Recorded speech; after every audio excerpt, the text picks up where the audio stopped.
तो पाठशाला में आप सभी का बहुत स्वागत, सभी को बहुत बधाई। सबसे पहले आपको बता दूं कि आज पाठशाला में क्या क्या आपके लिए लेकर आया हूं इस रेस्क्यू ऑपरेशन से जुड़ा हुआ। टनल से मजदूर निकले हैं और मोदी है तो मुमकिन है कि नारे लगे हैं। गरीब मजदूरों के लिए पीएम मोदी का ताबड़तोड़ ऑपरेशन और पहाड़ तोड़ ऑपरेशन। नरेंद्र मोदी ने कैसे घोड़े खोल दिए इन लोगों को बचाने के लिए, गरीब मजदूरों को बचाने के लिए, आज वो भी बताऊंगा। मोदी, मजदूर और सबसे मुश्किल रेस्क्यू ऑपरेशन का अनसुना चैप्टर। मजदूर बचे तो देश खुश है, लेकिन किसकी छाती पर सांप लौट रहा है, आज उनके बारे में भी आपको बताऊं।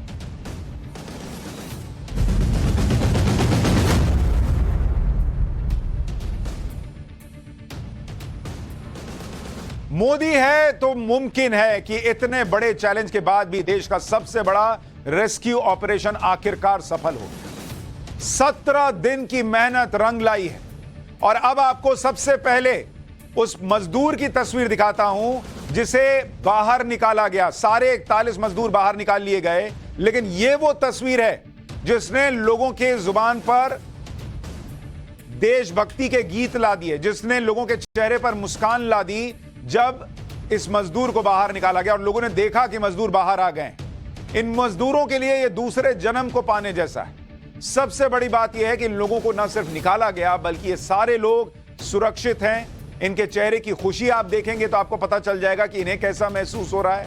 सब पूरी तरह स्वस्थ भी दिख रहे हैं, सबसे अच्छे से बातचीत कर रहे हैं। आप देखिए, सारे मजदूर सेफ एंड साउंड दिख रहे हैं, किसी में भी किसी तरह का तनाव नहीं दिख रहा। और ये इसलिए भी है क्योंकि 17 दिन में इनकी उम्मीद को टूटने नहीं दिया गया। बाहर काम चल रहा था रेस्क्यू ऑपरेशन का, लेकिन इन लोगों से लगातार संपर्क साधे रखा गया।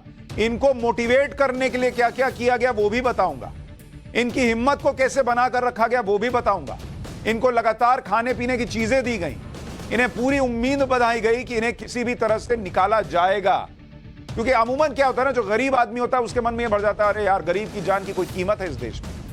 लेकिन इस ऑपरेशन ने, सबसे मुश्किल ऑपरेशन ने यह साबित कर दिया कि हां, भारत में गरीब के जान की कीमत है। एक ऐसा प्रधानमंत्री है, और मैं ये कह रहा हूं कि एक ऐसा प्रधानमंत्री है जिसने ये साबित किया कि हां, गरीब के जान की कीमत है इस देश के अंदर। क्योंकि आप देखिए जिस तरह से ये ऑपरेशन हुआ है, करोड़ों रुपए खर्च हुए हैं इन जिंदगियों को बचाने के लिए। और वो करोड़ों रुपए कुछ नहीं है भाई, उससे ज्यादा भी लगता तो लगाना था, क्योंकि अपने भाई हैं ये लोग। लेकिन इस देश ने ऐसी सरकारें भी देखी हैं जिन्होंने लोगों को मरने के लिए छोड़ दिया था पिछले वक्तों में, और उनको भी उनका वो चैप्टर भी आपको आज याद दिलाऊंगा। लेकिन पहले आप ये देखिए कि बाहर निकलने पर मजदूरों को चीयर किया जा रहा है, उनका उत्साह कैसे बढ़ाया जा रहा है, उन्हें माला पहनाई जा रही है ताकि वो 17 दिन का जो दर्द झेल कर बाहर आए हैं उससे बाहर निकल सके। आप माहौल देखिए, ये लेटेस्ट तस्वीरें आ रही हैं, ये सारे लोग बाहर आ चुके हैं।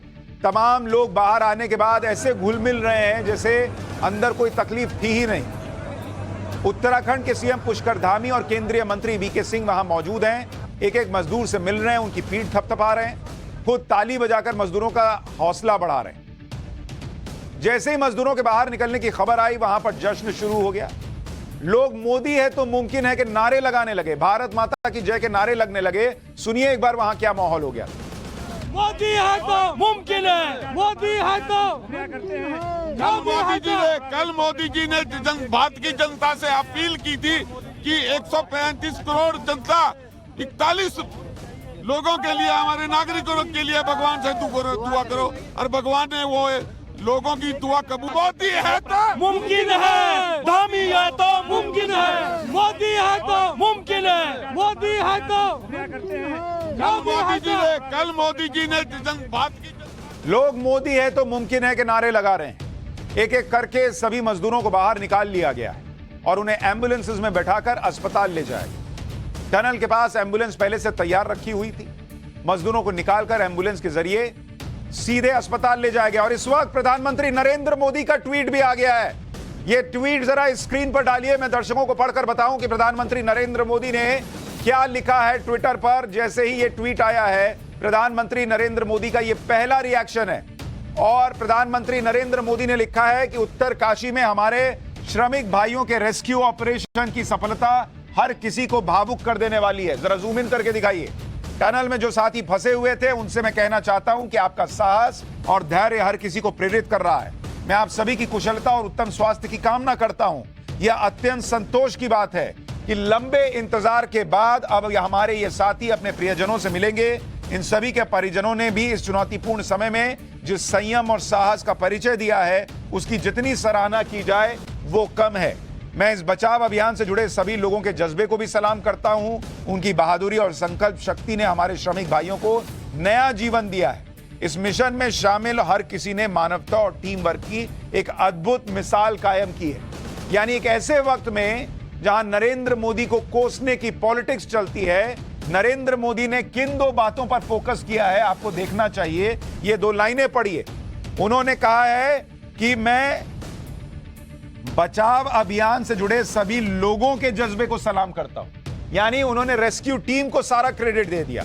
उनकी बहादुरी और संकल्प शक्ति ने हमारे श्रमिक भाइयों को नया जीवन दिया है। और इस मिशन में शामिल हर किसी ने मानवता और टीम वर्क, ये देखिए टीम वर्क की एक अद्भुत मिसाल कायम की। यानी प्रधानमंत्री नरेंद्र मोदी ने सारा क्रेडिट रेस्क्यू टीम को दिया और सारी बातें जो है वो रेस्क्यू टीम के कंधे पर डाली हैं कि उन्होंने बेहतरीन काम।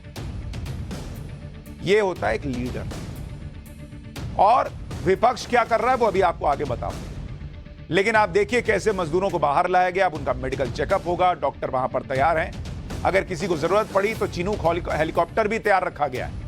किसी को जरूरत पड़ी तो उन्हें चिनूक से एयरलिफ्ट करके किसी और अस्पताल ले जाया जाएगा।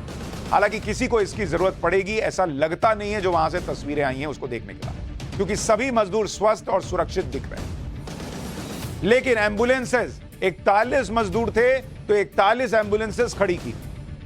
मतलब 4 कदम आगे सोचकर काम हुआ है बॉस। ऐसा रेस्क्यू ऑपरेशन विरले ही देखने को मिलता है। एक साथ 5 प्लानिंग चल रही है कि इधर से फेल हुए तो वो करेंगे, वो फेल हुआ तो उसके लिए मशीन बना के बुला के रखो, वो काम करेंगे।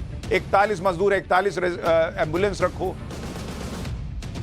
वहां अंदर बेड लगवा दिया, वहां डॉक्टर खड़े कर दिए टनल के अंदर, एक और अस्पताल में व्यवस्था कर दी। चिनूक रखा कि और दिक्कत हुई तो सीधा एम्स उड़कर पहुंचा देंगे।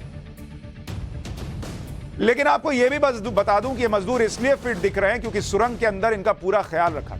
उन्हें मानसिक तौर पर स्वस्थ रखने के लिए कई तरह से मोटिवेट किया गया। ऐसे में मजदूरों का तनाव दूर रखने के लिए पौष्टिक खाने के साथ ही उन्हें टाइम पास करने के लिए ताश की गड्डी भेजी गई। मजदूरों को गर्म खाना भेजा गया, खिचड़ी दलिया दिया गया, परिवार वालों से उनकी बात कराई गई।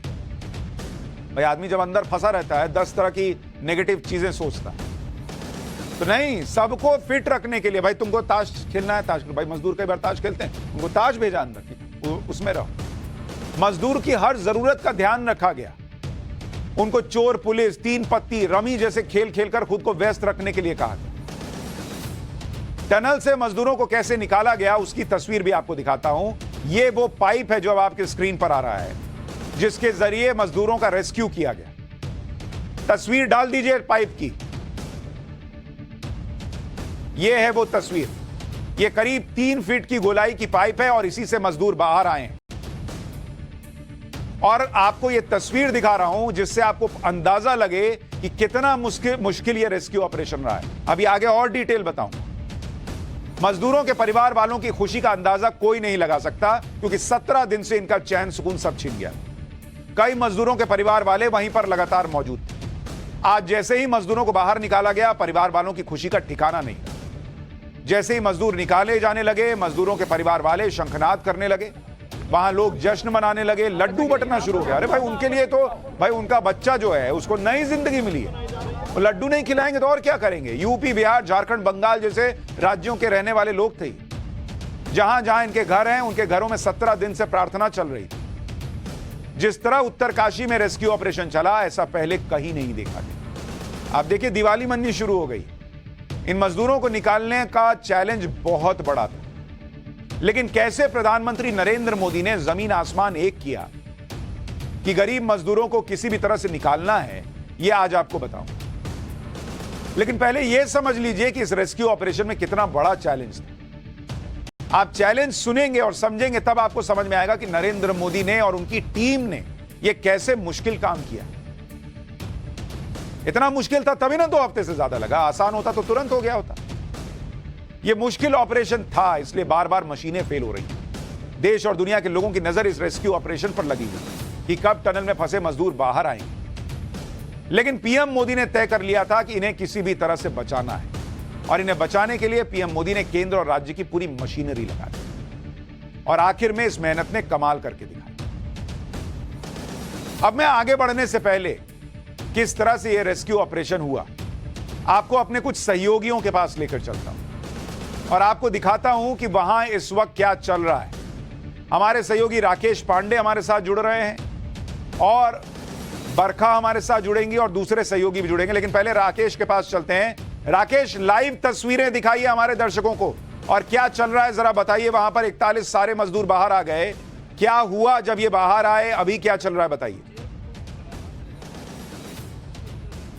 बिल्कुल निश्चित तौर पर मैं सुशांत जी आपको तस्वीरें दिखाता हूं। आप ये देखिए सिलक्यारा टनल का ये प्रवेश द्वार, यहां पर अभी भी एम्बुलेंसेस खड़ी हैं। 6-6 के बैच में 2 बार एम्बुलेंसेस यहां से चिन्याली जोन के लिए रवाना हो चुकी हैं, और अब से 1 घंटे के बाद पहला बैच तो रवाना हुए आधा घंटा हो भी गया, तो 35 से 40 मिनट बाद हो सकता है आपको बरखा वहां से तस्वीरें दिखा दे कि पहला बैच 6 एम्बुलेंसेस का पहुंच गया।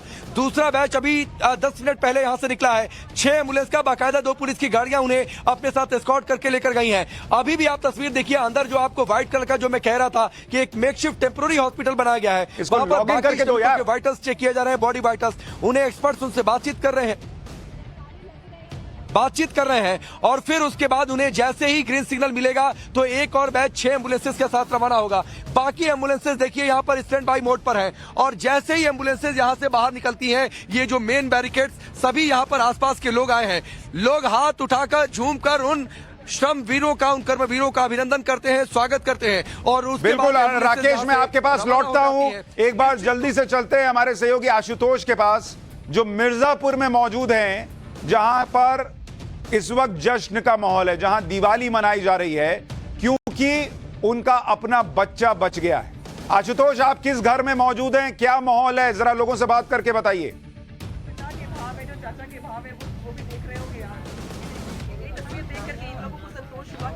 बिल्कुल, देखिए ये मिर्जापुर का ये घसरावल गांव है, और यहाँ के रहने वाले जो अखिलेश थे वो भी सुरंग में पिछले 17 दिनों से फंसे हुए थे। अखिलेश के साथ उनका एक छोटा भाई भी था, हालांकि वो किसी दूसरे साइड पर था, लेकिन अखिलेश जिस दौरान वहां पर फंसे थे उनको टीम लीडर बनाया गया था। टीम लीडर इस वजह से क्योंकि उनके अंदर जोश और जज्बा को देखते हुए, उनकी इच्छा शक्ति को देखते हुए उनको टीम लीडर बनाया गया था। और अब 17 दिनों बाद इस परिवार के आंगन में एक बार फिर से खुशियों ने दस्तक दी है। यहाँ पर दिवाली तो नहीं मनाई गई थी सुशांत, लेकिन दीपावली के बाद एक बार फिर से यहाँ दिवाली मनाई गई है। बाकायदे यहाँ पर लोगों ने पटाखे जलाए हैं, दीप सजाए थे। 17 दिनों बाद एक बार फिर से आपका बेटा सकुशल वापस लौट रहा है, क्या कहेंगी?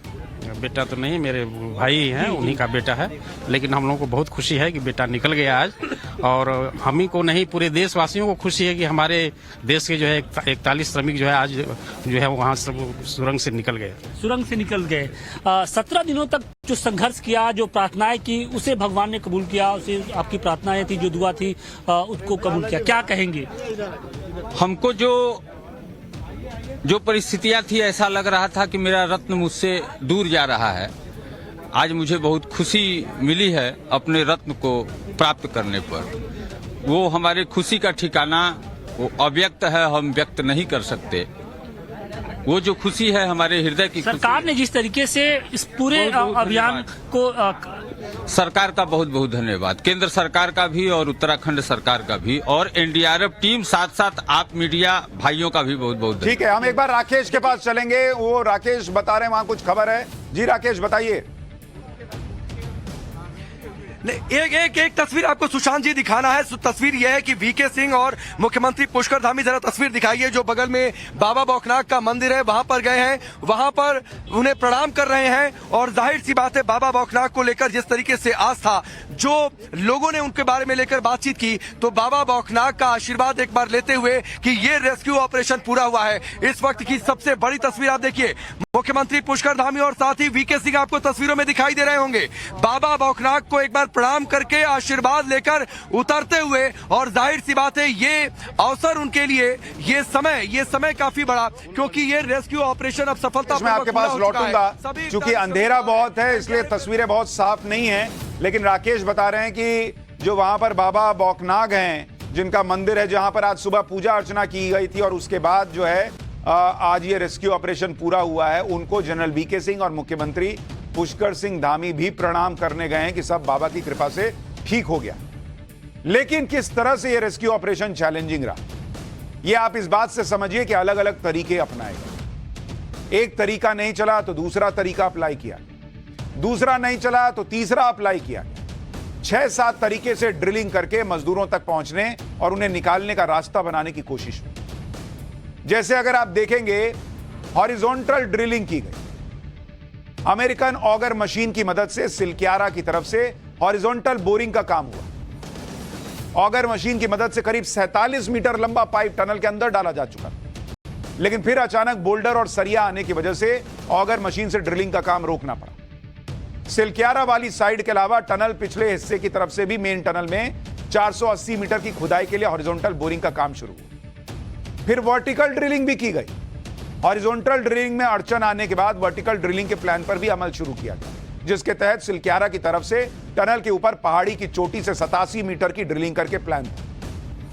इसके अलावा टनल में जिस जगह कर्मवीर फंसे थे उससे पिछले तरफ से भी 172 मीटर वर्टिकल ड्रिलिंग का काम प्लान किया गया था। फिर परपेंडिकुलर हॉरिजॉन्टल ड्रिलिंग की गई। इसके तहत टनल के दाहिने तरफ से एक और एडिट टनल बनाने का काम शुरू किया जाना था, जिसके लिए सभी जरूरी उपकरण पहुंचाए जा चुके। मतलब आप सोचिए कि हर तरह से प्रयास किया गया, ये वाला नहीं चलेगा तो वो करेंगे, वो वाला नहीं चला तो ये करेंगे, मतलब चौतरफा प्रयास हुआ। इतना मुश्किल ये रेस्क्यू ऑपरेशन। और ये तस्वीरें आप देखिए, लाइव तस्वीरें, जनरल वीके सिंह और पुष्कर धामी निकल रहे हैं वहां से और उनके चेहरे पर भी एक सेटिस्फैक्शन दिख रहा है, एक खुशी दिख रही है। फुल फ्रेम में ये तस्वीरें एक बार दिखाइए।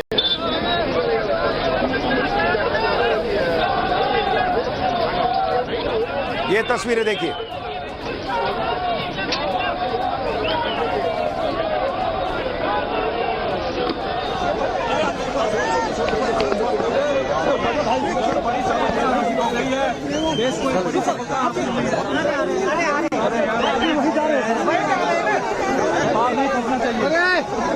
जल्दी आओ, जल्दी।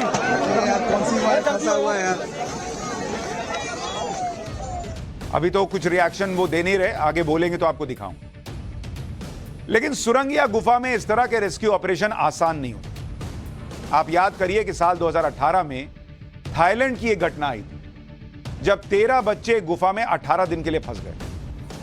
थाईलैंड और नॉर्वे की टीम के लोगों ने मिलकर रेस्क्यू ऑपरेशन चलाया था। ये आपको उस वक्त की तस्वीरें दिखा रहा हूं। 18 दिन 13 बच्चे थाईलैंड में गुफा में फंस गए, जिसके बाद गुफा में फंसे सभी बच्चों को सुरक्षित बाहर निकाल लिया गया। उसी थाईलैंड और नॉर्वे की टीम से उत्तरकाशी में भी रेस्क्यू ऑपरेशन के दौरान मदद ली गई। जब टनल में फंसे मजदूरों के काफी नजदीक पहुंचने के बाद हॉरिजॉन्टल ड्रिलिंग की तकनीक फेल हो गई, तो कोयला खदानों में इस्तेमाल होने वाली रैट होल माइनिंग तकनीक आजमाई। मतलब हर चीज प्रयास हुआ, ये नहीं चल रहा है तो वो करो, वो नहीं तो वो करो। रैट होल माइनर्स ने भारी भरकम मशीनों से भी ज्यादा तेज खुदाई हाथ से कर डाली। ये रैट होल माइनिंग क्या होती है, इसे भी आपको समझना चाहिए। यह तकनीक चूहों के बिल खोदने की तरह काम करती है। जैसे चूहा बिल खोदता है ना, उसी तरह रैट माइनिंग की जाती है। रैट नाम भी इसलिए लगा हुआ।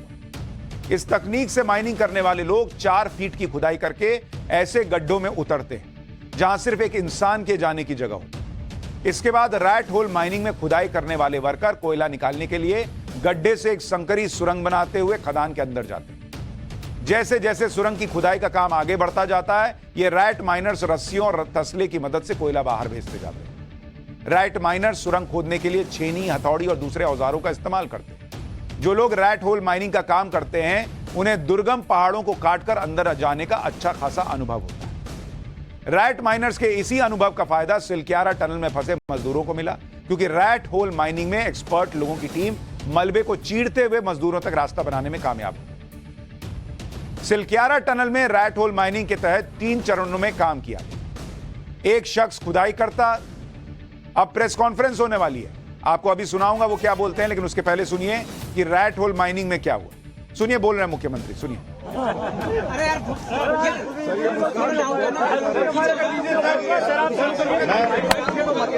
मैं सबसे पहले तो बाबा बौखनाथ जी को नमन करता हूँ, प्रणाम करता हूँ कि उनकी कृपा से ये आज एक बहुत चुनौतीपूर्ण काम जिसमें हमारे श्रमिक भाई 16 दिनों से भी लगातार अंदर संघर्ष कर रहे थे और पूरा देश उनके लिए बाहर संघर्ष कर रहा था। इस पूरे अभियान में लगे हुए सभी कर्मचारियों को, सभी कार्मिकों को, सभी विशेषज्ञों को, सभी हमारे वैज्ञानिकों को, सभी भारत सरकार की संस्थाओं को और एक एक व्यक्ति, हमारा एक एक व्यक्ति जो मीडिया से भी थे, उन समेत मैं सबका धन्यवाद करता हूं कि इस बहुत ही कठिन और चुनौतीपूर्ण काम को सभी लोगों ने अपना सहयोग प्रदान किया और बहुत चुनौतीपूर्ण काम होते हुए भी प्रातःकाल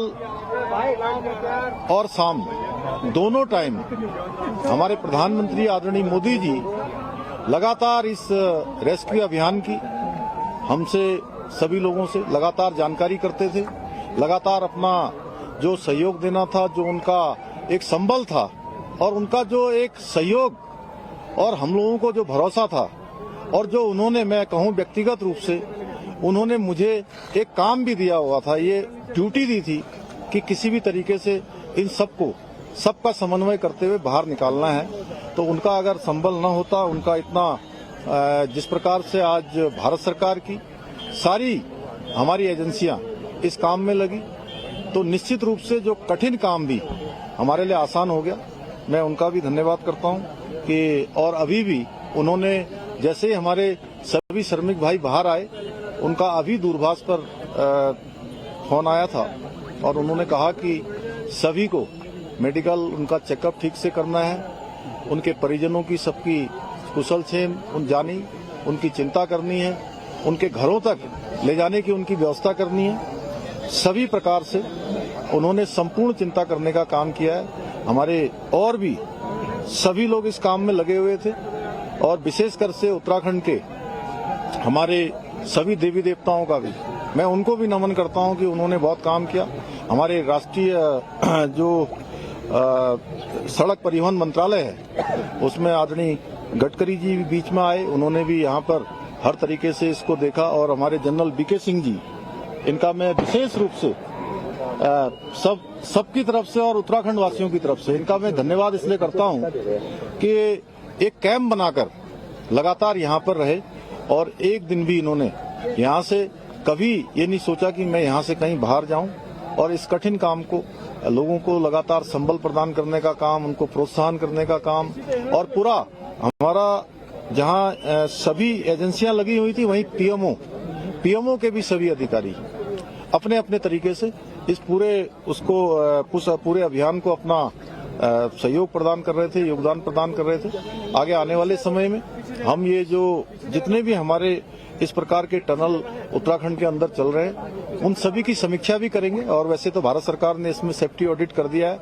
जिससे आगे निकट भविष्य में हमको इस प्रकार की किसी परेशानियों का सामना न करना पड़े। मैं सभी श्रमिक भाइयों को उनके उज्जवल भविष्य के लिए, उज्जवल जीवन के लिए मैं उनको सबको शुभकामनाएं देता हूं, उनके परिजनों को भी उनको भी शुभकामनाएं देता हूं। और लगातार इतना कठिन चुनौतीपूर्ण काम जिसमें आपने देखा कि ऑगर मशीन मंगाई गई और पहले इंदौर से मंगाई गई, हैदराबाद से मंगाई गई और जिस प्रकार से मशीन बार बार अंदर टूट जा रही थी, जिस प्रकार से फंस जा रही थी, वहां पर गड्ढर आ जा रहे थे तमाम। मुख्यमंत्री धामी भी बता रहे हैं कि कैसे इंदौर से ऑगर मशीन आई, हैदराबाद से आई, बार बार टूट रही थी, लेकिन प्रयास जारी रहा। गरीब मजदूरों को बचाने के लिए पीएम मोदी ने कैसे आकाश पाताल एक कर दिया, यह भी उन लोगों को समझ लेना चाहिए जो लोग टनल को लेकर खूब राजनीति कर रहे हैं। मजदूरों के रेस्क्यू ऑपरेशन में पीएम मोदी ने कोई कोर कसर नहीं छोड़ी और यह हवाई बात नहीं है, क्योंकि 12 नवंबर की सुबह करीब 5:30 बजे के करीब ये मजदूर टनल में फंसे थे और अगले ही दिन उत्तराखंड के सीएम पुष्कर सिंह धामी वहां पहुंच गए, सीधे मुख्यमंत्री वहां पर पहुंचे। यानी मजदूरों को उनके हाल पर छोड़ नहीं दिया गया। ऐसा नहीं हुआ कि खाना पूर्ति के लिए किसी अफसर या मंत्री को भेज दिया गया, सीधा मुख्यमंत्री वहां पहुंचे। खुद राज्य के मुख्यमंत्री वहां पर गए और मुख्यमंत्री ने पहुंचते ही बताया कि उनकी प्रधानमंत्री से बात हुई है और हर मदद केंद्र से मिलेगी। ऐसा नहीं हुआ कि उत्तराखंड का मामला है तो राज्य सरकार अपने लेवल पर देख लेगी, बल्कि शुरू से ही पीएम मोदी इसमें इन्वॉल्व रहे। प्रधानमंत्री मोदी पूरे रेस्क्यू ऑपरेशन के दौरान उत्तराखंड के मुख्यमंत्री पुष्कर धामी के संपर्क में रहे, उनसे बातचीत करते रहे। अभी ऑपरेशन खत्म हुआ है तो पुष्कर धामी ने कहा कि तुरंत पीएम का फोन आ गया कि सब ठीक है कि नहीं। 2 हफ्ते में लगातार सीएम पुष्कर धामी ने बताया कि पीएम मोदी ने उनसे बात करके रेस्क्यू ऑपरेशन का अपडेट लिया। लगातार प्रधानमंत्री नरेंद्र मोदी इस ऑपरेशन में जुड़े रहे। इतना ही नहीं, प्रधानमंत्री इन 2 हफ्ते में कहीं भी गए हो, कहीं भी रहे हो, उनके दिमाग में मजदूरों को निकालने की चिंता जरूर थी। जैसे कल पीएम मोदी हैदराबाद गए थे तो वहां पर भी उन्होंने मजदूरों की बात की थी। पीएम ने हैदराबाद के कार्यक्रम में टनल में फंसे लोगों के लिए प्रार्थना करने के लिए कहा। पीएम ने कहा कि वो मजदूरों को बचाने के लिए कोई कसर नहीं छोड़ रहे, लेकिन प्रार्थना भी तो जरूरी है। हैदराबाद में रैली कर रहे हैं, अभी पता नहीं था कि मजदूर निकलेंगे या नहीं निकलेंगे, लेकिन सबसे कह रहे हैं कि चलो मिलकर प्रार्थना कीजिए। सुनिए पीएम ने क्या कहा था। देवी देवताओं से प्रार्थना कर रहे हैं, मानवता के कल्याण की बात करते हैं, तो हमें अपनी प्रार्थना में उन श्रमिक भाइयों को भी स्थान देना है जो बीते करीब 2 सप्ताह से उत्तराखंड की एक टनल में फंसे हुए हैं।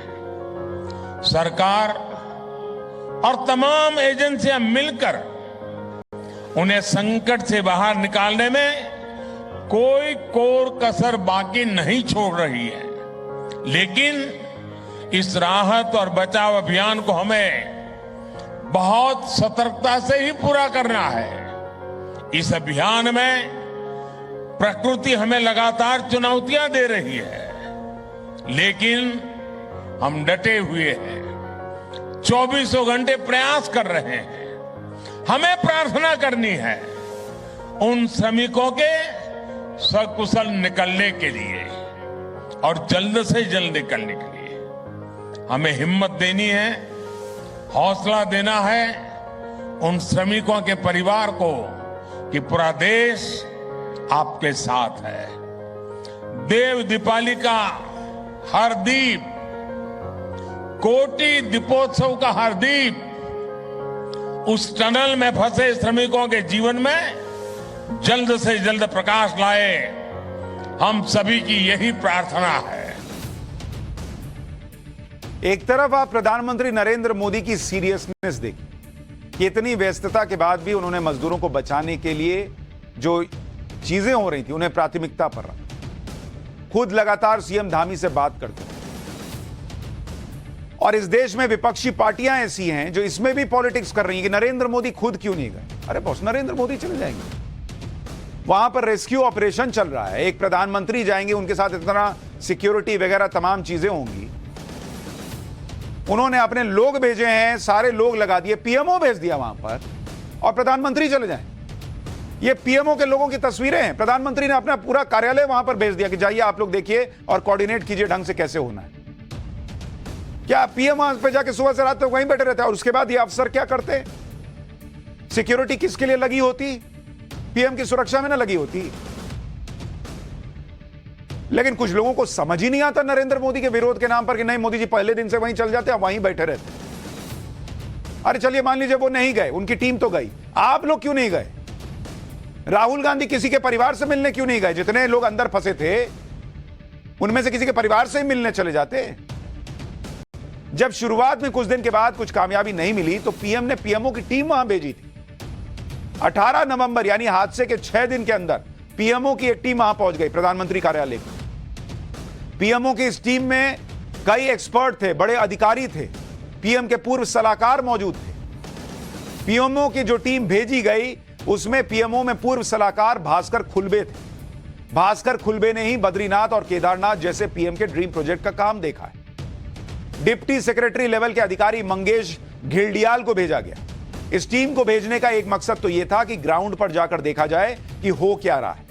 एक मकसद यह भी था कि अगर सफलता नहीं मिल रही तो भी किसी का मनोबल ना टूटे, मजदूरों के परिवार में भी मैसेज जाए कि हिम्मत नहीं हारनी है।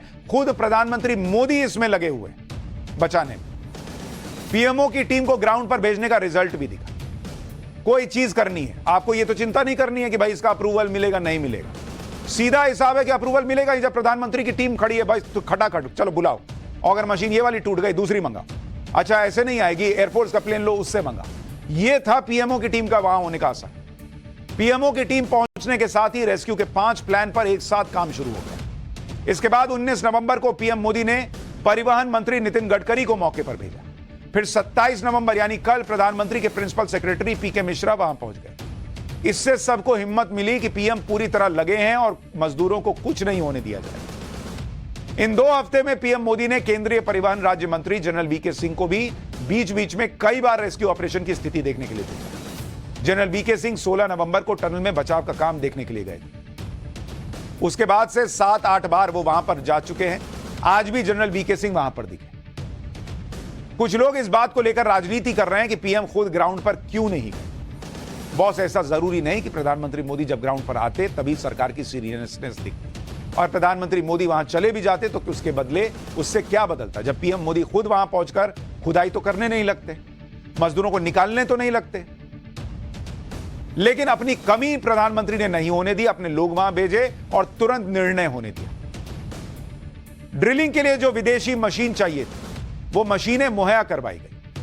अमेरिकी ऑगर मशीन को इंदौर से उत्तरकाशी पहुंचाया गया। इसके अलावा उत्तराखंड और हिमाचल के पहाड़ी इलाकों से जहां पर अलग अलग प्रोजेक्ट चल रहे हैं वहां से मशीनें मंगवाई गई। मैन पावर की कोई कमी नहीं होने दी गई। जितनी भी एजेंसी इस रेस्क्यू ऑपरेशन में जरूरी थी सबको लगाया गया।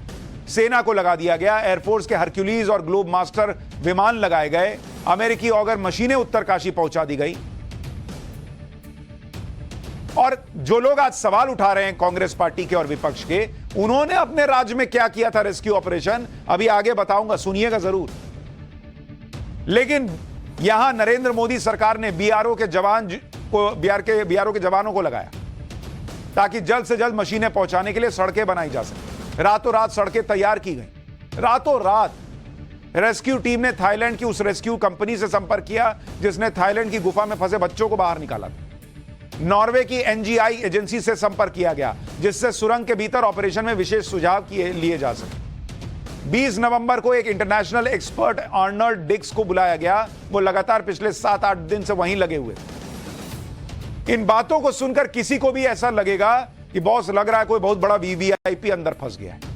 लेकिन प्रधानमंत्री नरेंद्र मोदी के लिए इस देश का गरीब ही वीवीआईपी है। इसीलिए पैसा क्या लग रहा है, क्या मशीनें लग रही हैं, किससे मदद मांगनी है, भूल जाओ।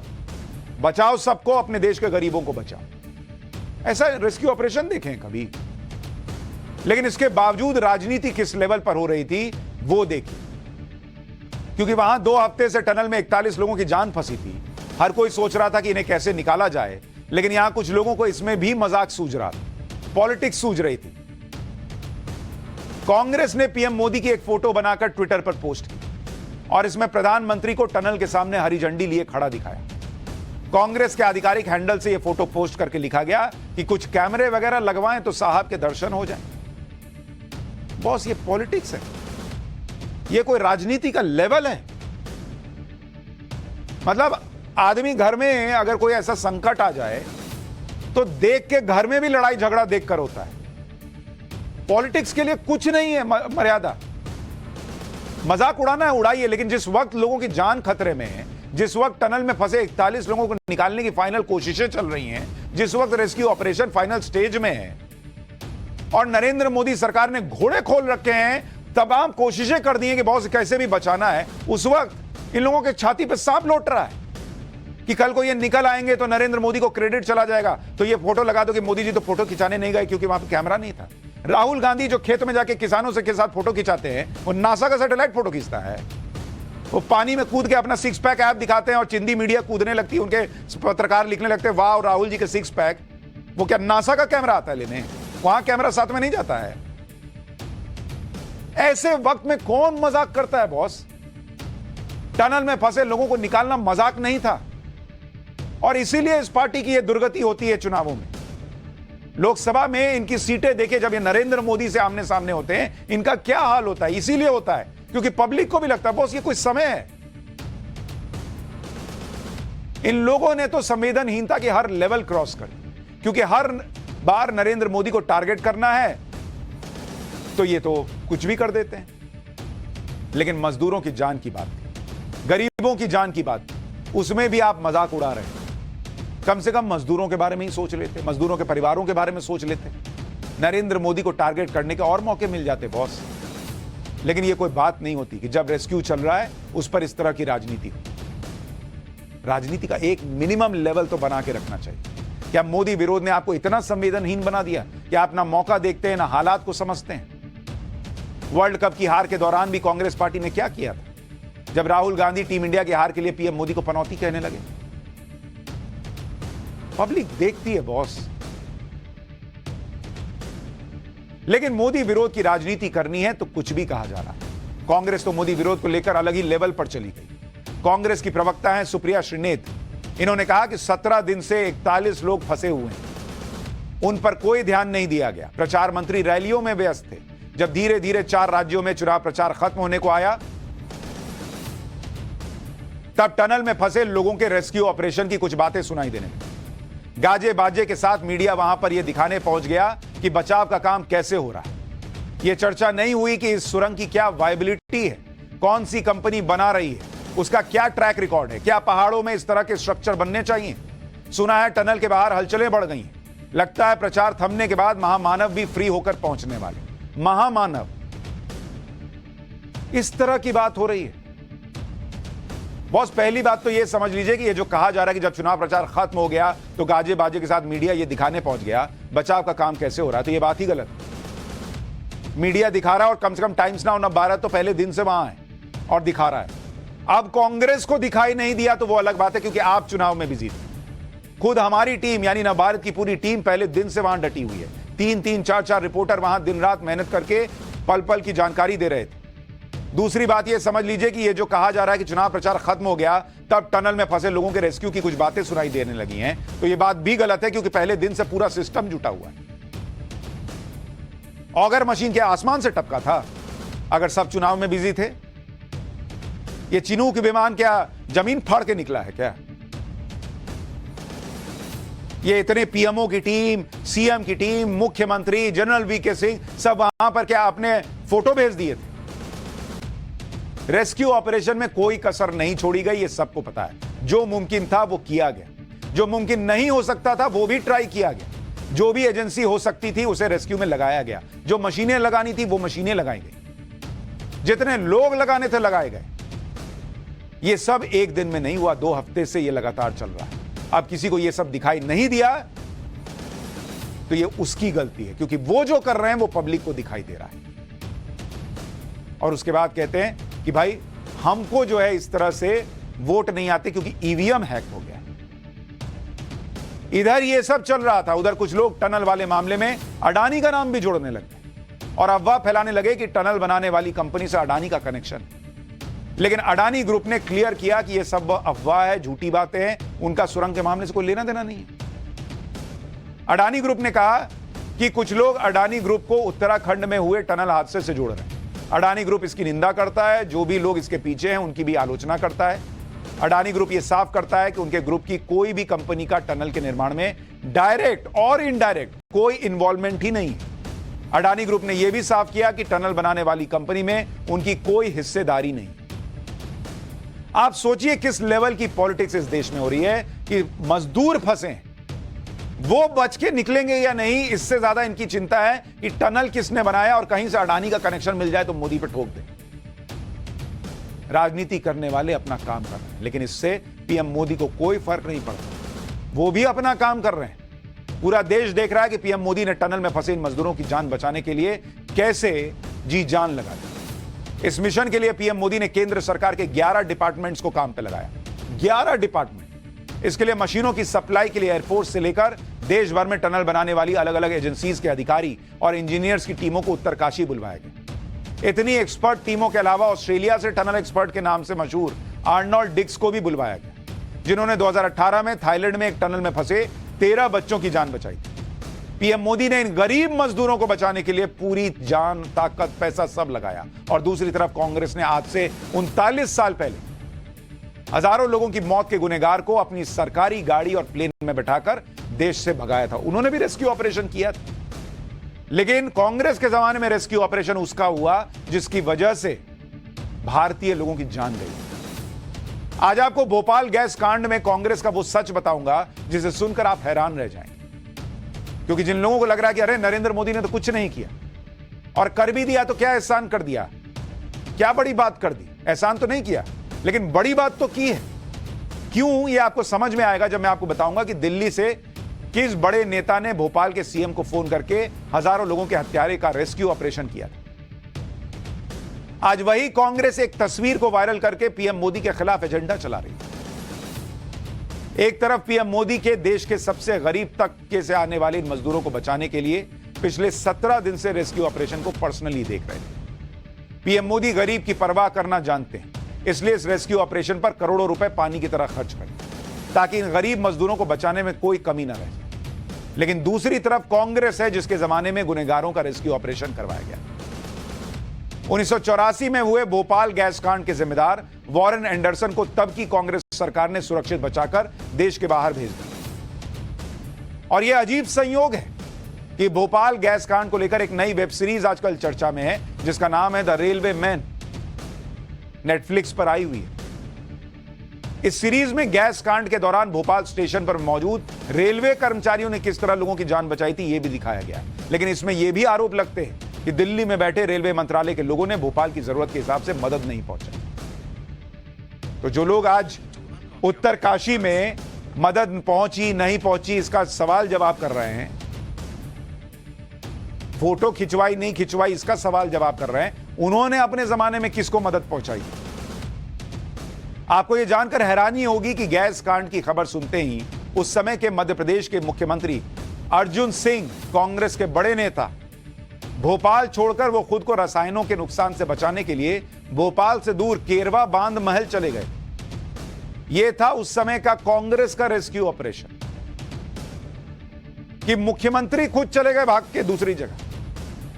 कांग्रेस के इस खुलासे के राज में एक तरफ कांग्रेस के राज में गुनहगार छोड़ दिए गए, लेकिन आपको पीएम मोदी की उस टीम के बारे में बता देता हूं जिसने टनल में मजदूरों को निकालने के लिए दिन रात एक किया। इसमें पहली एजेंसी है NHIDCL यानी national highways and infrastructure development corporation limited. इसे देश भर में हाईवे और पहाड़ी इलाकों में टनल बनाने का अनुभव है। दूसरी एजेंसी है SJVNL सतलज जल विद्युत निगम लिमिटेड। यह पहाड़ी इलाकों में खुदाई करने और वर्टिकल टनल बनाने में एक्सपर्ट है। आप ये सुनिए और समझिए कि इस रेस्क्यू ऑपरेशन में कितनी ताकत लगाई गई है और क्यों प्रधानमंत्री इसको टीम एफर्ट कह रहे हैं।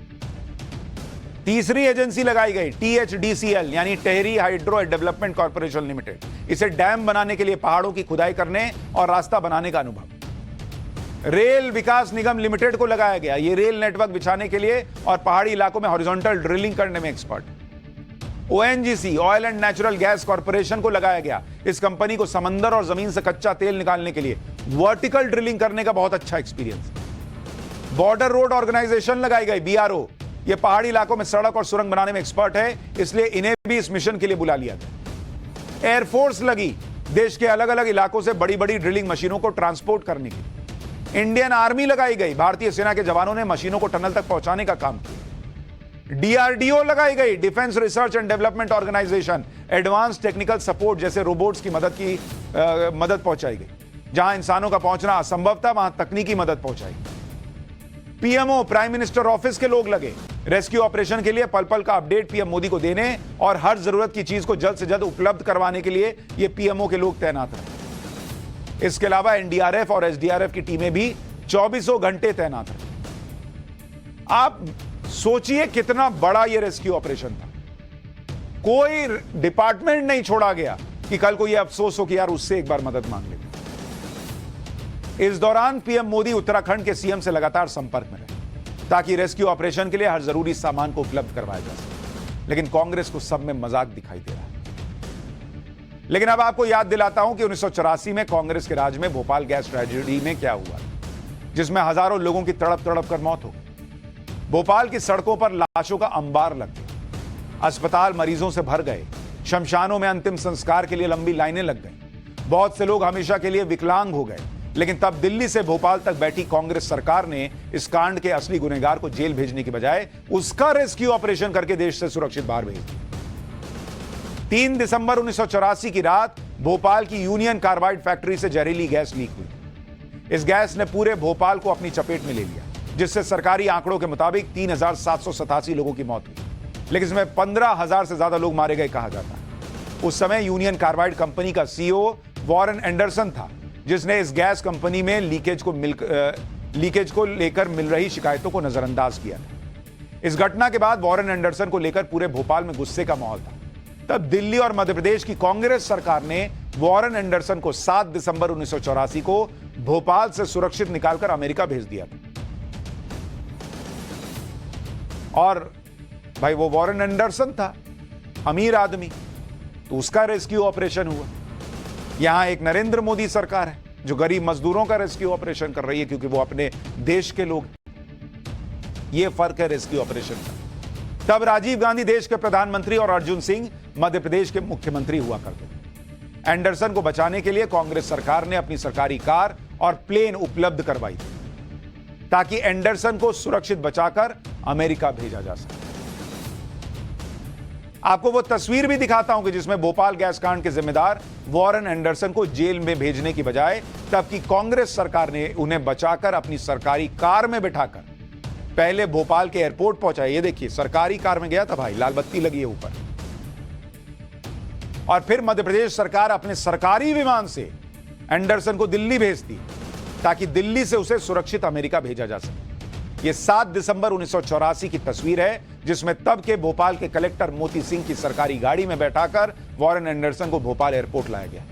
इस कार को भोपाल के एसपी चला रहे थे, और इस घटना के बाद पूरे भोपाल में गुस्से का माहौल था, जिससे बचने के लिए मध्य प्रदेश के मुख्यमंत्री अर्जुन सिंह ने वॉरेन एंडरसन को यह रेस्क्यू ऑपरेशन तैयार करके दिया।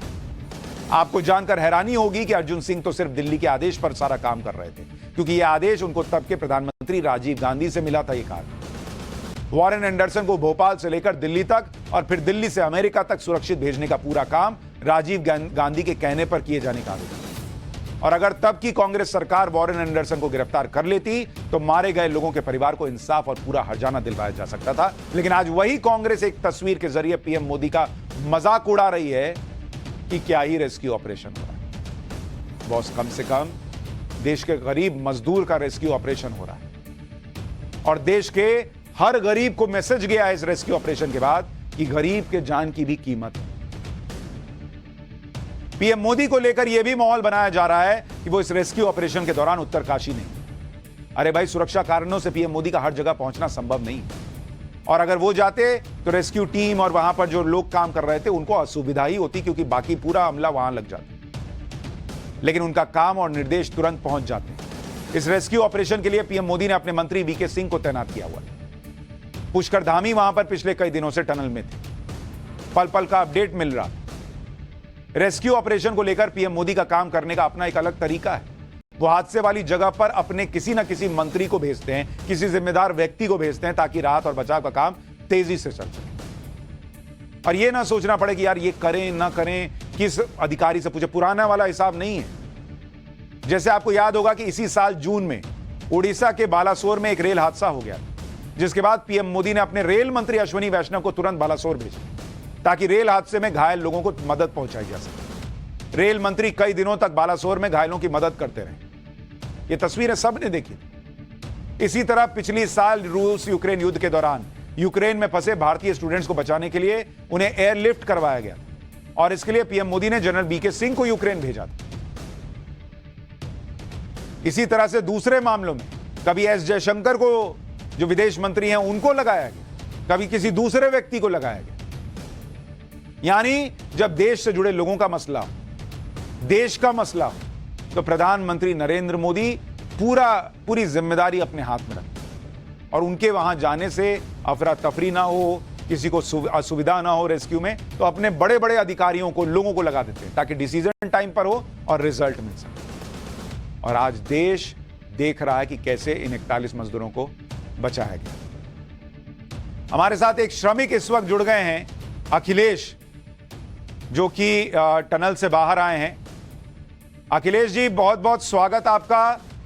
और बहुत बहुत बधाई, आप लोग बाहर आ गए, कैसा लग रहा है?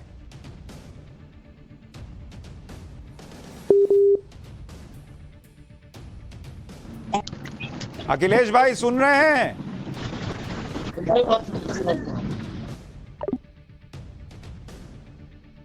अब देखिए, वो तो टनल से बाहर आ गए, उनका नेटवर्क टनल में घुस गया, कनेक्ट ही नहीं हुआ।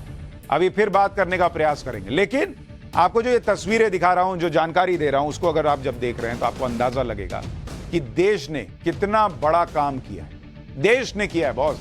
कुछ लोग मोदी के आगे तो देख नहीं पाते, तो उनको देश के लोग बच गए, देश के लोगों ने मिलकर बचा लिया, देश के पूरी व्यवस्था में कैसा बदलाव आया है कि तुरंत काम हो जाता है, निर्णय हो जाता है, ये सब उनको दिखता है। देश नहीं दिख रहा है, खाली उनको मोदी दिखते हैं कि मोदी का विरोध कर दो, मोदी का विरोध कर दो। अरे थोड़ा तो चेंज लाइए। लेकिन देश में चेंज तो आ रहा है, और इसलिए पाठशाला में अब भारत को मिलने वाले नए हथियार खत्म। चीन पाकिस्तान परेशान है, मोदी राफेल का बाप लाने वाले। अमेरिका की ना चली, मोदी रूस से बड़ी डील करने को तैयार हो गए हैं।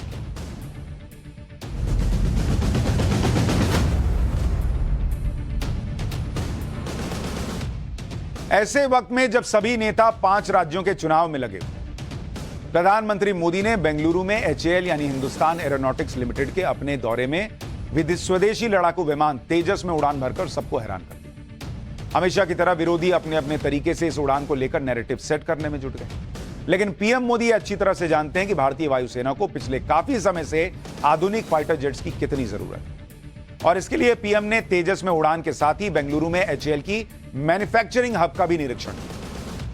पीएम का यह दौरा ऐसे समय में हुआ जब रूसी मीडिया में दावा किया जा रहा है कि रूस और भारत मिलकर 5वीं पीढ़ी का फाइटर जेट Su-57 का निर्माण कर सकते हैं, और डील पर मुहर लगाई गई तो इस फाइटर जेट के पार्ट्स मेक इन इंडिया मुहिम के तहत भारत में बनेंगे, और यह निर्माण कहीं और नहीं बल्कि बेंगलुरु में HAL की मैन्युफैक्चरिंग हब में होगा।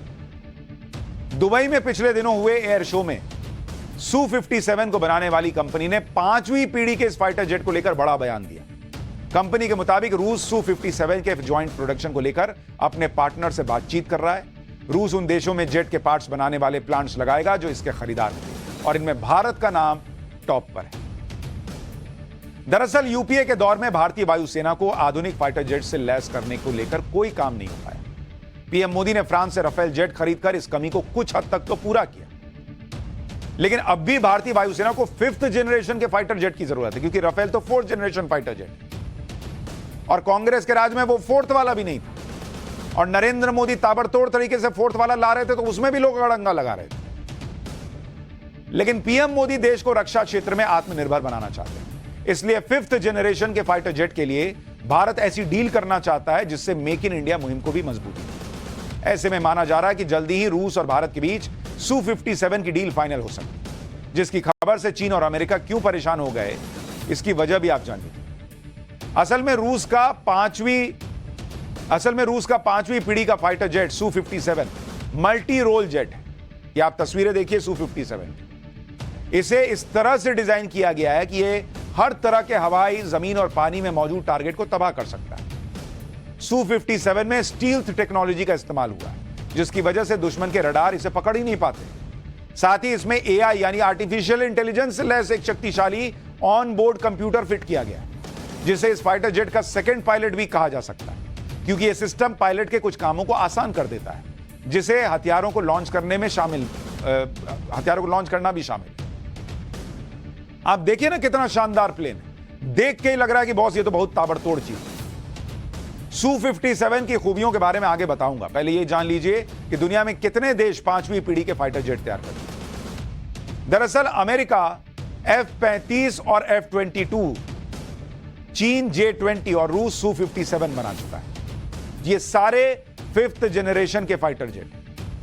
वैसे तो भारत स्वदेशी तकनीक से आधुनिक और बेहद खतरनाक 5th जनरेशन का फाइटर जेट बना रहा है, जिसके बारे में हम आपको पाठशाला में बता चुके हैं। इस स्टील्थ तकनीक से लैस फाइटर जेट का नाम है AMCA यानी एडवांस्ड मीडियम कॉम्बैट एयरक्राफ्ट। हालांकि भारतीय वायुसेना को इसकी डिलीवरी मिलने में अभी कुछ वक्त लग सकता है, लेकिन चीन की चुनौती से निपटने के लिए भारत को जल्द से जल्द 5वीं पीढ़ी के फाइटर जेट की काफी जरूरत है, क्योंकि चीन अपनी 5वीं पीढ़ी के फाइटर जेट को पाकिस्तान को भी देने की तैयारी कर रहा है। ऐसे में भारतीय वायुसेना को 5वीं पीढ़ी के फाइटर जेट से लैस करने के लिए दो ऑप्शन, एक अमेरिका का F-35 और दूसरा रूस का Su-57। अब आपको Su-57 की कुछ खूबियां बता देता हूं जो रूस के इस फाइटर जेट को अमेरिका की 5वीं पीढ़ी के फाइटर जेट F-35 पर भारी साबित करती है। जैसे अगर आप देखें, Su-57 करीब 66,000 फीट की ऊंचाई पर उड़ान भर सकता है, जबकि अमेरिका का F-35 50,000 फीट की ऊंचाई पर उड़ सकता है। Su-57 एक साथ 6 टारगेट पर सटीक निशाना साध सकता है। F-35 एक साथ 5 टारगेट पर निशाना साधने की ताकत रखता है।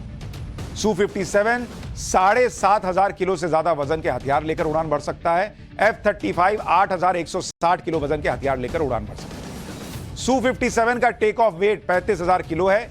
F-35 का टेक ऑफ वेट करीब 32,000 किलो है। Su-57 की रफ्तार 2,450 किलोमीटर प्रति घंटा की है। F-35 की रफ्तार 2,000 किलोमीटर प्रति घंटा है। Su-57 की रेंज 3,500 किलोमीटर तक, जबकि F-35 की रेंज 2,800 किलोमीटर। Su-57 की कॉम्बैट रेंज 1,500 किलोमीटर है। F-35 की कॉम्बैट रेंज 1,100 किलोमीटर है। Su-57 में हथियार लोड करने के लिए 16 हार्ड पॉइंट्स हैं। F-35 में हथियार लोड करने के लिए 11 हार्ड पॉइंट्स। Su-57 से गाइडेड मिसाइल और गाइडेड बम के साथ ही एडवांस्ड हाइपरसोनिक मिसाइल दागी जा सकती है। F-35 से भी गाइडेड मिसाइल और गाइडेड बम दागे जा सकते हैं। सबसे बड़ी बात, जहां Su-57 डबल इंजन वाला फाइटर जेट है, यानी इसमें उड़ान के दौरान एक इंजन खराब होने पर पायलट की जान खतरे में नहीं पड़ती, जबकि अमेरिका का F-35 सिंगल इंजन वाला फाइटर जेट, मतलब इंजन गया तो आप भीग जा सकते हैं। Su-57 की कीमत करीब 250 करोड़ रुपए होगी, जबकि F-35 की कीमत करीब 650 करोड़ रुपए से शुरू होती है। यानी आंकड़ों से साफ है कि रूस का Su-57 फाइटर जेट कीमत, रफ्तार, कॉम्बैट रेंज और यूं कहें कि हर मामले में F-35 पर 20 साबित होगा। वैसे भी रूस का मीडिया का दावा करता है कि उसके Su-57 की ताकत एक तरह से अमेरिका के F-35 और F-22 दोनों की ताकत को मिला के है, यानी F-35 और F-22 मिलाकर 57 बनता है। और भारत अब इसी Su-57 को लाने की सोच रहा है। 4th जनरेशन राफेल आ चुका, नरेंद्र मोदी आगे, अब 5th जनरेशन फाइटर जेट की तरफ सोच रहे हैं। एक छोटा सा ब्रेक के बाद पाठशाला में आपको किस्सा अनसुना में बताऊंगा कि राजेंद्र प्रसाद की जगह पंडित नेहरू ने संविधान में सबसे पहले कैसे साइन कर दिया।